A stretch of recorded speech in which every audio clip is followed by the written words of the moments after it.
Birthday मनाई, बाटी सब में मिठाई। जन्मदिन के लाखों बधाई, जन्मदिन के लाखों बधाई।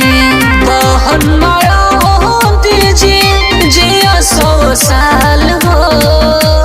15 जनवरी के बर्थडे मनाई, बोले में काहे ला जाई। बहन जी को लाखों बधाई, बहन जी को लाखों बधाई। लाखों बधाई, लाखों बधाई।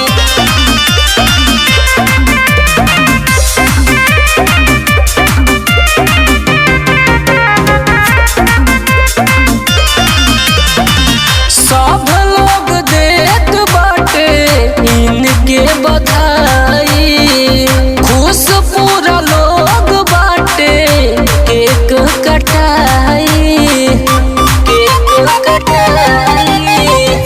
सब लोग देत बाटे इनके बधाई, आज सब खुश बाटे केक कटाई। खुशी के दिनवा झूमेला मनवा, हैप्पी बर्थडे कहाई। जन्मदिन के लाखों बधाई, बहन जी को लाखों बधाई।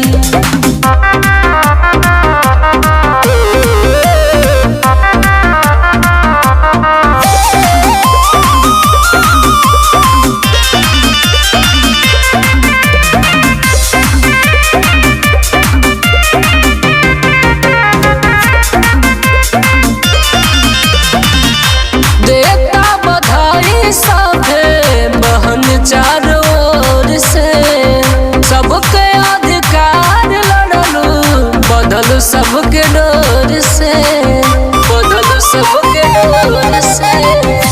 देता बधाई सभे बहन चारों ओर से, सबके अधिकार लड़लू, बदल सबके डोर से।